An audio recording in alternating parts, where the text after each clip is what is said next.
കേരളത്തിലെ ഏറ്റവും വലിയ പുരാവസ്തു മ്യൂസിയമാണ് എറണാകുളം ജില്ലയിൽ തൃപ്പൂണിത്തുറയ്ക്കടുത്തുള്ള ഹിൽ പാലസ്. തുടക്കത്തിലേ തന്നെ പറയാം, പുരാവസ്തു വകുപ്പിന്റെ ഉടമസ്ഥതയിലുള്ള ഇവിടെ സാമ്പത്തിക ഇടപാടുകളെല്ലാം ക്യാഷ് രൂപത്തിൽ തന്നെയാണ്. ഓൺലൈൻ പേയ്മെന്റോ ഗൂഗിൾ പേയോ ഒന്നും തന്നെ ഇവിടെ സാധ്യമല്ല. കൊച്ചി രാജാക്കന്മാരുടെ ഭരണസിരാ കേന്ദ്രമാണ് ഹിൽ പാലസ്. 1865 ശക്തൻ തമ്പുരാനാണ് ഹിൽ പാലസ് പണിഞ്ഞത്. 1986 കൊട്ടാരം കേരള സംസ്ഥാന സർക്കാരിന് കൈമാറി. ഈ പാലസിനെ 1991 മ്യൂസിയമാക്കിയത്. അന്നു മുതലാണ് ഇത് മ്യൂസിയമായി പ്രവർത്തിച്ചു തുടങ്ങിയത്. ഈ മ്യൂസിയത്തിൽ കൊച്ചി രാജാക്കന്മാർ ഉപയോഗിച്ച വസ്തുക്കൾ, പുരാതന ശിലാഫലകങ്ങൾ, ശില്പങ്ങൾ, നാണയങ്ങൾ എന്നിവ സൂക്ഷിച്ചിട്ടുണ്ട്. 52 ഏക്കറിൽ പരന്നു കിടക്കുന്ന ഹിൽ പാലസിന് വളരെ വിശാലമായിട്ടുള്ള ഒരു പൂന്തോട്ടം തന്നെയാണുള്ളത്. നല്ല രീതിയിൽ ചെടികളെല്ലാം വെച്ച് പിടിപ്പിച്ചിട്ടുണ്ട്. ഇതിനെ സംരക്ഷിക്കുന്നതിന് പ്രത്യേക ജോലിക്കാരുമുണ്ട്. ഈ കാണുന്നതാണ് ഹിൽ പാലസിലേക്കുള്ള പ്രവേശന കവാടം. ഈ പ്രവേശന കവാടത്തോട് ചേർന്ന് വളരെ വിശാലമായിട്ടുള്ള ഒരു കുളം നമുക്ക് കാണാൻ കഴിയും. ഇത് അക്കാലത്ത് ഇവിടുത്തെ താമസിച്ചിരുന്ന രാജകൊട്ടാരത്തിലെ ആൾക്കാർ ഉപയോഗിച്ചിരുന്ന കുളമായിരിക്കണം. വളരെ വിസ്തൃതമായിട്ടുള്ള ഒരു കുളമാണ് ഈ കാണുന്നത്. ഹിൽ പാലസിനോട് ചേർന്ന് തന്നെ കുട്ടികൾക്ക് കളിക്കാൻ വേണ്ടിയിട്ടുള്ള ഒരു പാർക്കും സജ്ജമാക്കിയിട്ടുണ്ട്. കൊച്ചി രാജാക്കന്മാരുടെ പ്രധാന ക്ഷേത്രമായിരുന്നു തൃപ്പൂണിത്തുറ പൂർണ്ണത്രയീ ക്ഷേത്രം. രാജാക്കന്മാർ നിത്യ ദർശനം നടത്തിയിരുന്ന ക്ഷേത്രമാണ് ഈ പൂർണ്ണത്രയീ ക്ഷേത്രം. ഇവിടുത്തെ ഉത്സവങ്ങളെല്ലാം വളരെ കെങ്കേമമായി തന്നെ രാജാക്കന്മാർ ആഘോഷിക്കുമായിരുന്നു. ഈ പാലസിനകത്തേക്ക് കയറുമ്പോൾ തന്നെ നമുക്കൊരു ആനയുടെ രൂപം കാണാൻ കഴിയും. തടിയിലാണ് ഈ ആനയെ നിർമ്മിച്ചിട്ടുള്ളത്. ഈട്ടിത്തടിയിലാണ് ഈ ആനയെ നിർമ്മിച്ചിട്ടുള്ളത്. ഇതിൻ്റെ ഈ കൊത്തുപണി ചെയ്തിട്ടുള്ള കലാകാരന്മാരെ എത്ര കണ്ട് അഭിനന്ദിച്ചാലും മതിയാകില്ല. കാരണം അത്രയ്ക്ക് മനോഹരമായ രീതിയിൽ തന്നെ ഈ ആനയെ ഇവിടെ നമുക്ക് ഈ തടിയിൽ അവർ കുത്തിവെച്ചിരിക്കുകയാണ്. 160 വർഷത്തോളം പഴക്കമുള്ള ഈ കൊട്ടാരം ഇപ്പോഴും പുതുമ മാറാതെ തന്നെയാണ് നിൽക്കുന്നത്.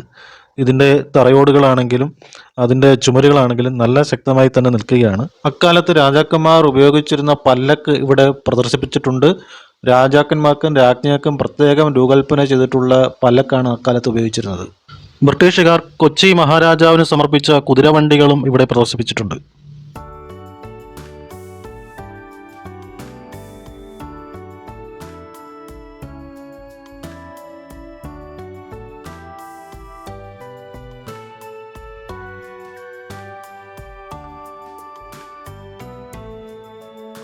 രാജാക്കന്മാർ കുതിരവണ്ടിയിലും പല്ലക്കിലും എല്ലാം സഞ്ചരിക്കുമ്പോൾ അതിന് മുമ്പിലായി രാജകീയ ചിഹ്നം പ്രദർശിപ്പിക്കുന്നതിന് വേണ്ടി ഉപയോഗിച്ചിരുന്ന ഉപകരണമാണ് ഈ കാണുന്നത്.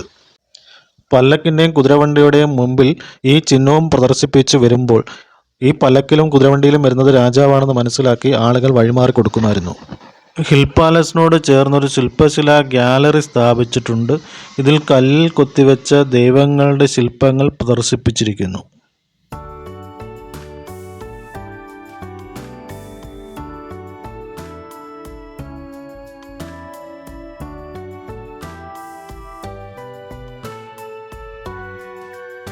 കൂടൽമാണിക്യം ക്ഷേത്ര മാതൃക, അളവ് തൂക്ക വസ്തുക്കൾ, ചിത്രവധത്തിന് ഉപയോഗിച്ച ഉപകരണം, പീരങ്കി എന്നിവ പ്രദർശിപ്പിച്ചിരിക്കുന്നു. ക്ഷേത്രങ്ങളിൽ പൂജയ്ക്ക് ഉപയോഗിക്കുന്ന ഉപകരണങ്ങൾ, ദൈവങ്ങളുടെ ചിത്രം എന്നിവയെല്ലാം ഇവിടെ പ്രദർശിപ്പിച്ചിട്ടുണ്ട്.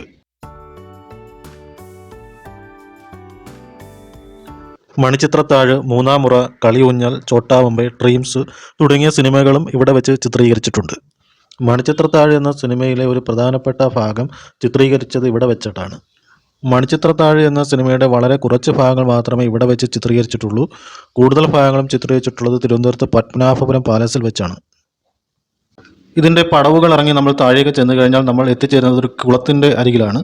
ഇത് പണ്ട് കാലത്ത് സ്ത്രീകൾ കുളിക്കുന്നതിന് വേണ്ടി ഉപയോഗിച്ചിരുന്ന ഒരു കുളക്കടവാണിത്. ഇപ്പോൾ നമുക്കിതിലേക്ക് പ്രവേശിക്കാൻ കഴിയില്ല, അടച്ചിട്ടിരിക്കുകയാണ്. ഇത് ഹിൽ പാലസിൻ്റെ 1ാം നിലയിൽ നിന്നുള്ള ഒരു വ്യൂ ആണ് ഈ കാണുന്നത്.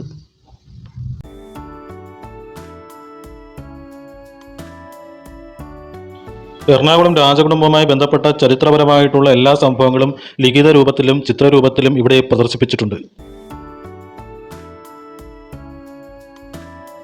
ഇതാണ് കൊച്ചി രാജാക്കന്മാരുടെ രാജസിംഹാസനം. ഇവിടെ ഇരുന്നാണ് രാജാക്കന്മാർ കൂടിയാലോചനകളും തീരുമാനങ്ങളും എടുക്കുന്നത്. കൊച്ചി രാജാക്കന്മാർ ഉപയോഗിച്ചിരുന്ന സ്വർണങ്ങൾ, വിലപിടിപ്പുള്ള വസ്തുക്കൾ എന്നിവയെല്ലാം ഇവിടെ പ്രദർശിപ്പിച്ചിട്ടുണ്ട്. പക്ഷേ അവയുടെ ഫോട്ടോ എടുക്കാനോ വീഡിയോ എടുക്കാനോ അനുവാദമില്ല. കുട്ടികൾക്കും മുതിർന്നവർക്കും ഒരുപോലെ തന്നെ ആസ്വദിക്കാൻ കഴിയുന്ന ഒരു സ്ഥലമാണ് ഈ ഹിൽ പാലസ്. ഇവിടുത്തെ കാഴ്ചകളെല്ലാം തന്നെ മുതിർന്നവരെയും കുട്ടികളെയും എല്ലാം തന്നെ ആകർഷിക്കുന്നതാണ്.